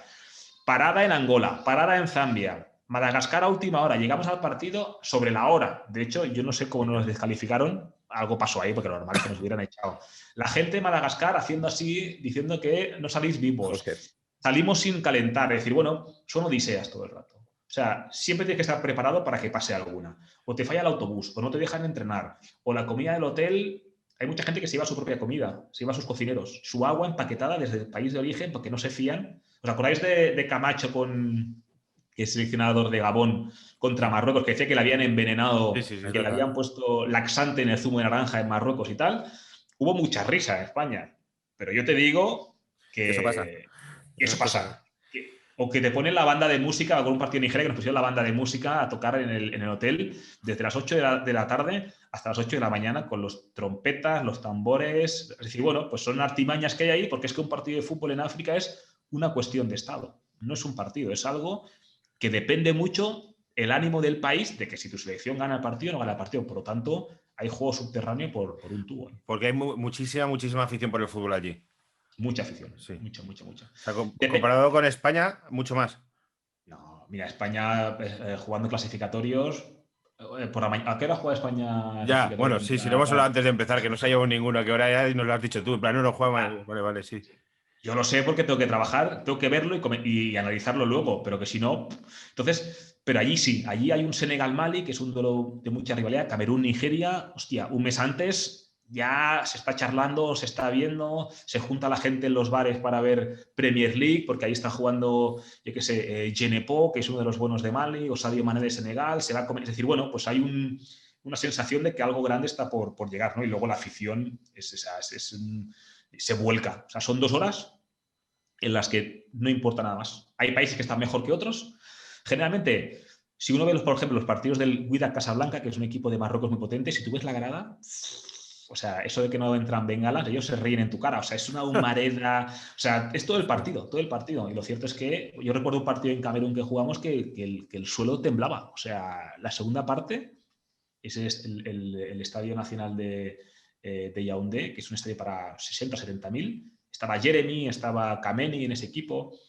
Todo estaba lesionado. No estaba, o sea, el césped se movía, tío. Esto es acojonante. O sea, que sí, total. Una devoción por el fútbol brutal. Ahora, estoy pensando que un jugador africano, cuando juega en Europa, sabe que sus partidos lo ve mucha gente. Y eso puede ser un plus, porque un tío de Don Benito, cuando juega un partido de primera división, dije, lo ve mi familia en el pueblo y a lo mejor la familia de mis primos.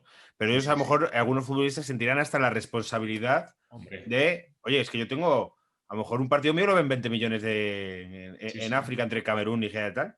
Y eso también es un plus de lo que hablábamos de antes de hambre. Puede ser, ¿no? No sé. Sí, totalmente responsabilidad. Esto, por ejemplo, lo dice Canuté en el libro, escrito un libro de fútbol africano. En el libro él hace el prólogo y dice que, claro, dice, a lo mejor la gente me está viendo por la tele en un partido contra el Tottenham, ¿vale? En Mali, y luego esperan que yo haga lo mismo que hago en el Tottenham, en un césped así de alto, seco, en Sierra Leona, y no es lo mismo, es mucho más complicado hacerlo ahí, ¿no? Así que esa responsabilidad evidentemente se nota, ¿no? Y yo muchas veces le quiero dar valor a esos jugadores que podrían tener una vida mucho más cómoda, ¿vale? En plan, hostia, ahora viajar a Sierra Leona o a Liberia o a Mozambique y tal, prefiero quedarme en casa y estar con mi familia 2 semanas de parón. Pues, hostia, no sabía, Alberto, no sabía de la existencia de tu libro. Y hemos quedado fatal, Iñaki. Vamos a hablar del libro de Alberto porque estamos quedando fatal. Sí, el cual pienso comprar en cuanto terminemos este programa. Indomable, cuadernos de fútbol africano de Alberto de Yogo y en librerías y en la web de Jeff Bezos. Sí. Segunda edición. ¿Segunda edición? Sí. Ah, muy bien, enhorabuena. Que a la gente le cuesta gastar dinero en libros, o sea que muy contento. A mí mi novia me está diciendo que corto el grifo, pero ahora que tengo espacio estoy gastando bien. Con la tontería, tío, yo estoy haciendo una colección, no sé tú, Iñaki, de libros de fútbol, de los que vais viniendo que habéis escrito. Sí. Muy guay. Uh-huh. Y aquí tienes 2 compradores, Alberto, el Yogo Indomable, cuaderno de fútbol africano. No hace falta no hagáis para quedar bien, si no pasa nada. Hombre, si lo hubiéramos hecho bien, lo hubiéramos comprado hace 4 o 5 días y ahora sería, aquí está el libro, no sé qué, como hemos hecho otras veces, y hemos quedado como el ojete. No, sí, como volverás a paquetes, conforme vuelvas, pregúntanos qué nos ha parecido el libro. 5 estrellas. Ay, qué bonito, qué edición más bonita. Y además la portada es súper chula. Sí. Qué bonito. Joder, pues yo, mira, me lo voy a comprar ya, aquí en directo. Estoy comprando. Lo que pasa es que luego luego el típico me dirá, es que compras en Amazon y en Amazon. Bueno, estoy comprando en Amazon, sí. Me he puesto nervioso y está comprando 2. Me he puesto nervioso. Bueno, si quieres comprar el mío también puedes, ¿eh? Bueno, no sé si tienes algo más, Álvaro. No, pasamos ya siguiendo los paquetes porque hemos escuchado. Da gusto. Pero a mí me apetece sí. conocer ese 11 que nos ha traído Alberto. Eso es. Sí, al principio tenía un poco de reparo y tal, porque ya sabes que yo soy, o el que no lo sepa, ya lo sabe, soy bastante correcto, ¿no? Y para mí el que ha llegado a jugar en la élite tiene mucho valor, porque yo lo he intentado, he dado el 150% y no lo he conseguido, por tanto, el que lo ha hecho tiene mucho valor, pero si acepto la llamada vuestra es para mojarme, así que allí vamos. ¿Arrancamos? Sí, aparte, arrancamos. Nosotros siempre hablamos de paquetes, pero partiendo de la base que cualquier paquete, el más a último todos. paquete, le envidiamos cualquier minuto de su carrera profesional. O sea, está claro. Chigrinsky, cualquier día que pasó en Barcelona, es mejor que mis últimos 10 años. Totalmente. Vale, pues empiezo la portería con el hijo de un rey, ¿vale? Que hemos hablado antes de Peter Rufai, ¿vale? Del portero nigeriano, pasó por el Hércules y por el Depor, y era un poco el punto débil de la selección nigeriana, súper exitosa en los 90. O sea, tenía problemas, errores gravísimos. De hecho, al final le sacaron a gorrazos de la selección porque es que era un auténtico desastre. Hijo de un rey, podía haber elegido vivir cómodamente en una de esas estirpes, ¿no?, que hay en Nigeria, cerca de Lagos, pero él prefirió ser futbolista y bueno, no le fue mal, pero tiene cabida en este 11 de paquetes. Sí. Además, malo, era malísimo. Era malísimo, nos ganó el Mundial del 98, o sea, que ahí se está riendo todavía. Pero los famosos 7 defensas de Clemente, aquello fue, vamos, una oda. Sí. Atrás, traigo a Okunowo, no sé si lo recordáis. Okunowo, que llegó al Barça. Que cuando llegó iba a debutar de titular, o sea, de titular el primer equipo. Él fichó en teoría para el filial y luego fue, digamos, alternado. En el primer equipo sí que jugó algo. Él, cuando llegó al aeropuerto, vino a decir que era una mezcla entre De la Peña, no recuerdo qué más, entre Ronaldo y De la Peña o algo así. Joder, qué flipado. Que los jugadores que ya sé que. Bueno, qué flipado. Pero igual no sabía ni. O sea, soy una mezcla de los dos que salen en la portada del Sport. Sí.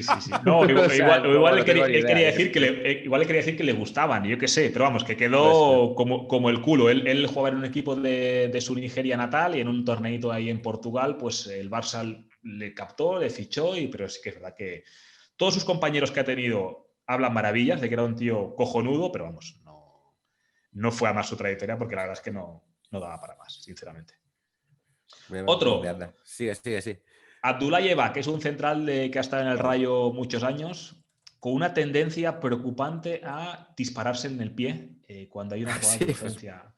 Una tendencia a la roja, al penalti, al error. Para el que no lo conozca, tiene un look parecido a Snoop Dogg, ¿vale? Es un poco ese nariz afilada, trencitas, es ese rollo. Pero ese flow de Snoop Dogg que tienen en las canciones no era el flow que tenía Abdoulaye Ba en el campo, sinceramente, para su infortunio y para el de los rayistas también, que si lo están viendo estarán conmigo. Total. Más cositas. Traigo a Lawal, ¿vale? Fijaos, Jesús Gil hizo muchas tropelías, ¿vale? Sí.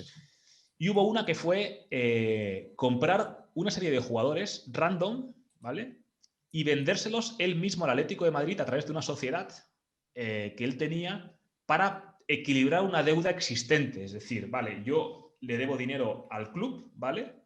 Y para compensar lo que hago es comprar a un jugador que nadie conoce, lo inflo hasta los 1.000 millones de pesetas, que era una salvajada, y se lo vendo al Atlético de Madrid y yo lo cobro y así vamos reduciendo la deuda que yo tengo con el club. Evidentemente esto acabó en tribunales y demás, pero Lawal seguramente cuando le preguntaron dijeron, ¿qué han pagado cuánto por mí? ¿1.000 millones? El mismo dijo, yo no valgo esto ni de coña, así que ya no tanto por su nivel, sino por el embrollo en el que se vio envuelto el pobre Lawal.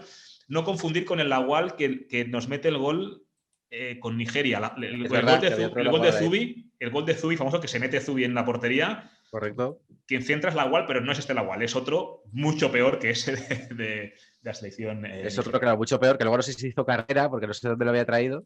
No. Pero claro, que eso que tú dices, que se viene un lío porque de repente era como el nuevo fichaje de Atlético de Madrid por 1.000 millones, ¿no? Entonces, claro, de repente generó esa... Fue al Albacete también, si no me equivoco. Sí, fue al Albacete también, pero vamos, nada. O sea, ni de coña 1.000 millones. Luego hay otro que es Alfa Semedo, ¿vale? Que ha jugado muy poco. Le fichó el Español la temporada pasada y en el mercado de invierno. Él es de Guinea-Bissau, le ficharon del Benfica. Él en la primera parte de la temporada marca un gol en la Champions con el Benfica, en la fase de grupos, y el Español le ficha. Un centrocampista de dudoso tacto con el balón. De hecho, hay un partido con el Español que sale 20 minutos y el pobre sale llorando porque pierde todos los balones que toca, pasan por debajo del pie, da un mal... Evidentemente su nivel no es tan bajo como el que demostró, ¿no? Pero lo cierto es que el tiempo que estuvo en el Español estuvo a un nivel horroroso y el aficionado españolista se acordará seguramente de Alfa Semedo. Qué pena me ha dado, es como cuando llegas a un curro nuevo y podríamos haber sido cualquiera de nosotros. Sí. Y encima un curro que la empresa está a media pique porque el español estaba muy mal y tú quieres hacer muchas cosas el primer día y no, ¿sabes? Y envías los mails a quien no es, haces las fotocopias en color cuando te han pedido en blanco y negro, tiras los cafés encima del jefe, el café hirviendo encima del jefe, ¿vale? Pues ese fue el partido de Alfa Semedo básicamente, ¿vale? Os traigo a otro, Pione Sisto, ¿vale? Pione Sisto, le conoceréis, él es danés, ¿vale? De pasaporte, pero él nació en Sudán del Sur, ¿vale? Sudán del Sur hubo una guerra civil muy heavy, donde el norte y el sur pues, se partieron por la mitad, y Sudán del Sur. Manu Tebol, por ejemplo, nació en Sudán del Sur, el baloncestista. Y Pione Sisto, pues bueno, como refugiado, acabó en Dinamarca y tal, y juega para Dinamarca, ¿vale? Pues tuvo la brillante idea el año pasado de pasarse meses solamente a base de frutas, ¿vale? Solamente comía frutas. No sé exactamente qué especie de dieta o ritual o seguía Era como una cosa relacionada a la purificación del alma, o era una cosa extraña, era una cosa más ideológica que por una... Era como purificar. Sí. O sea, el nutricionista no le aconsejó, ¿vale? Álvaro, no escondas tu pudín de frutas, porque este comentario. No, estaba, pues mira. Lo que es que justo hemos empezado a criticar a Pione Sisto por comer fruta y Álvaro ha tirado sospechosamente un envoltorio como de pudding. Álvaro, es fruta. Un yogur de proteínas, pero vale. es unos que no tienen, que son de chocolate. Están mazo de buenos, tío, porque es en plan, bueno, yogur de proteínas es sano. Pero son de chocolate del Mercadona. Uf, esto es una locura. Y me los como a veces para merendar porque es en plan, joder, estoy comiendo algo de proteínas, es bueno, pero me siento bien porque es chocolate. Entonces es como, hay una dualidad ahí. Sí, como el Vitalinia de chocolate, como el mousse de chocolate Vitalinia, esos dos conceptos juntados en un producto. Pero bueno, perdón que te he cortado, sí, que era como que hacía como un mejunje con frutas y no sé qué, hierro y tal, ¿no? Sí, un rollo. Pero va pasando del dietista del Celta y de todo Dios, ¿no? En plan de un poco así. Emre Mor, que hacía carreras con las minimotos estas, las motillas estas que tienes que ir medio agachado. Y se juntó con Pione Sisto, que bueno, que él come frutas, ¿no? O sea, interesante esa relación. Luego, había uno que no tenía duda y lo voy a poner, que es Mamadou Diarra, que a pesar de que le dio una liga al Madrid con ese gol. A ver, malísimo, era muy fantástico. Malo, el Malí, pues el tío... ¿Os acordáis cuando se pedía Pellegrini el 11 de la alegría? Lo que se pedía era que no pusiera Diarra, que pusiera Guti en vez de Diarra. Y es verdad que en el Lyon él, bueno, pues no lo había hecho mal, la verdad, pero vamos... no daba el nivel para el Real Madrid, básicamente. ¿Y de qué equipo venía? Perdona. Olympique de Lyon. Olympique de Lyon había eliminado 2 años al Real Madrid y había ganado varias ligas seguidas y tal, y tenía como mucho predicamento en Europa, pero el jugador no daba el nivel para estar en el Madrid. Así es. De coña. Para que ese equipo de Capello defendían todo. Si es que ganamos la liga con Miguel Torres de lateral derecho y Mamadou Diarra con Emerson. Eso fue un milagro, que fue un año que va el Nistelrooy. Sí, fue una locura, pero fue, madre mía. El Puma Emerson, sí. El Puma Emerson. Más cositas. A Munique, ¿vale? A Munique estuvo en el Barça 3 temporadas, ¿vale? Jugó 19 partidos. Joder. Hay uno famoso que es una final de Copa, me quiero recordar. Pero hay que decir que Munique es el hombre de los goles importantes con Nigeria, porque él marcó un montón de goles en finales de Copa de África que dieron títulos a la selección de las Super Águilas. O sea, el fichaje estaba bien tirado, porque era un extremo muy rápido, vertical, era un jugador que había jugado bien en Portugal antes, pero lo cierto es que fue un desastre en el Barça. O sea, ya el pobre quedó prácticamente en un meme hasta acabar en un anuncio de furgonetas, ¿no? Haciendo... Mi mejor jugada en España, un saque de banda, ¿no? Que eso ya fue un giro de guión ya que hizo que nos cayera mejor todavía a Manuel Munique. Sí, caía simpático y yo tampoco sé por qué había tanta inquina. Yo creo que es que ya llegó con el pie doblado, ¿no? O sea, oye, me acuerdo que llegó en invierno con Robson y ya había collas cuando llegó. O sea, era como este jugador que ni siquiera le das como oportunidad de salir y demostrar, ¿no? Pero... Totalmente, totalmente. Y en la punta de ataque he traído a 3, ¿vale? Uno es Lacina Traoré, que fichó por el Sporting, estuvo media temporada en el Sporting, un costamarfileño que está por encima de los 2 metros, ¿vale? El nuevo Drogba, decían que era Lacina Traoré. En el mercado de invierno, el Sporting, cuando baja segunda en la última vez que ha descendido, con Rubi en el banquillo, fichan a Echieile, que es un nigeriano, un lateral, y Lacina Traoré. Pues todo Twitter Mónaco, es decir, los aficionados del Mónaco de Twitter, mandando mensajes a los del Sporting diciendo gracias por quitarnos de encima a este jugador, a estos jugadores, qué desastre, vaya lastre, no sé qué, pam, pam. Y todo el mundo decía, joder, estarán rabiosos, ¿no? Porque les hemos robado dos perlas. Por lo cierto es que la Lacina Traoré estuvo francamente mal, tuvo ocasiones debajo de la línea que no fue capaz de marcar, y en Gijón se acuerdan todavía del nuevo Drogba de la Lacina Traoré. Cuando es el nuevo algo, siempre sale mal. El nuevo algo no suena bien. Estuvo con Roberto Carlos en el Anzi, en aquel equipo ruso rarísimo. Eto'o también jugó allí, ¿no? También, sí. Pues ahí estuvo también el bueno de Lacina. Me quedan 2. Uno es Manucho, ¿vale? Con sus declaraciones explosivas al llegar fue el Valladolid, fue cuando dijo que iba a marcar 40 o 50 goles en su primera temporada. No se acercó, evidentemente. Le sobraba un 0 de esos 40. Finalmente el jugador angoleño, que bueno, que luego era el Rayo más o menos tal, pero que en ningún caso se acercó a esas cifras, y que acabó jugando en el Cornellá de segunda B, en un campo artificial estrecho, sí, pero vamos, estuvo más tiempo lesionado que jugando el bueno de Manucho. Y el último, que os va a gustar, es Ali Dia, ¿no? Y la gente dirá, ¿quién carajo es Ali Dia? Pues hay un día en el que el entrenador de Southampton le llaman por teléfono, Sunes, y sí, mira, pues soy George Weah. ¿Qué quiere usted, George Weah? Pues tengo un primo que juega en el Paris Saint-Germain. Somos primos por parte de madre, por lo tanto él es senegalés y yo liberiano. Internacional con Senegal, tal, que es un cañón y tal, no sé qué, y está disponible para fichar. Claro, el otro se volvió loco, lo comentó con el tío deportivo y tal. Tráemelo que lo fichamos. Lo firmaron sin verlo, ¿de acuerdo?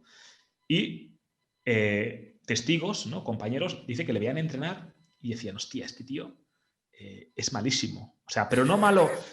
No malo de no futbolista, como si voy yo, ¿no? O sea, que es como, no sabes. No malo en plan, quizá le queda un poco grande. No, malo de malo. O sea, de coger un tío de la calle y ponerlo a entrenar. Y dijeron, bueno, quizá está entrenando, no da su mejor nivel, y sí lo da cuando haya competición y cuando nos juguemos algo. Está bien la gente positiva en la vida, ¿eh? A mí me encantaría ser así.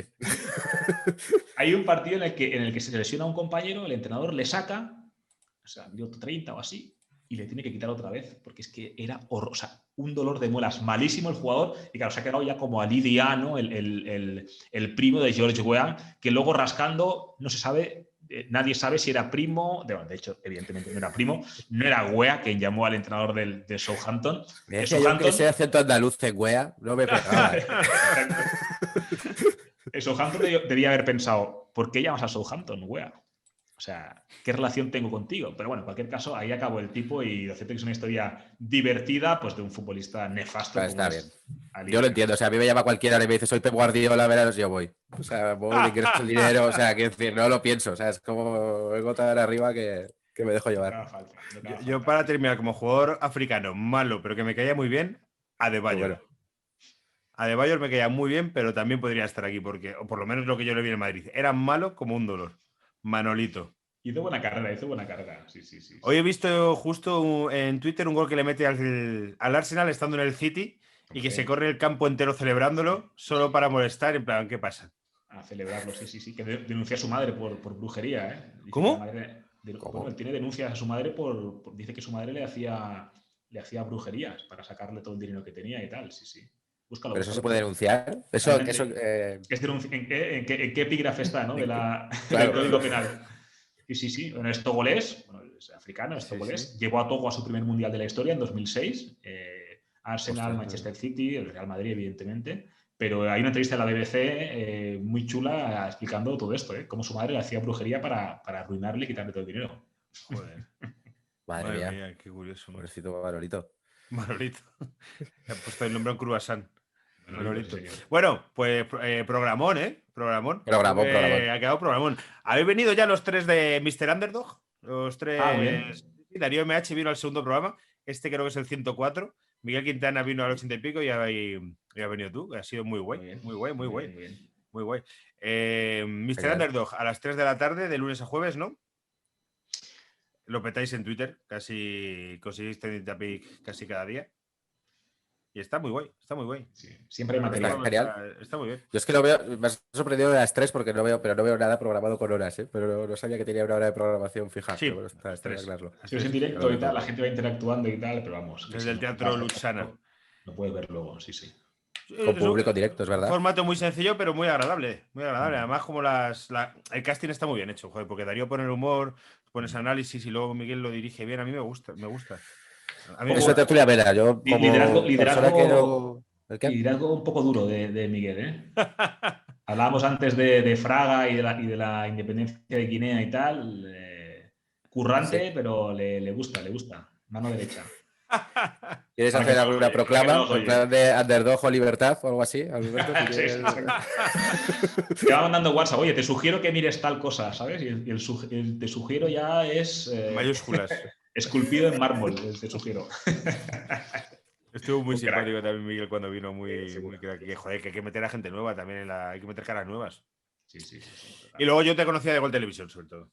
Cosas de Ahí Gol estamos. Televisión y tal. Muy bien. Bueno, pues nada, pues no sé si tienes algo más, Iñaki, pero este señor tiene una hija que hemos escuchado llorar, o sea que le estamos dando Sí, coñazo no, ahora mismo. no Hace rato que pasemos ella más. quiere irse. No, Así seguro que nada que ha sido hacer, pero Ramón, esto va a ser éxito de crítica y público. Eso es. Me alegro. Seguro. Ha estado divertido, ha estado muy bien. Todo lo contrario que los trabajos que nosotros hacemos solemos hacer como guionistas, que no suelen ser ninguna de las dos cosas. Este programa es de crítica y de público. Bueno, todo es mentira, lo ve mucha gente. Bueno, Alberto, muchas gracias. Iñaki, Muchísimas nos gracias, un vemos. placer. Cierro esto. Hasta Chao. luego. Un abrazo. Fue Bonucci.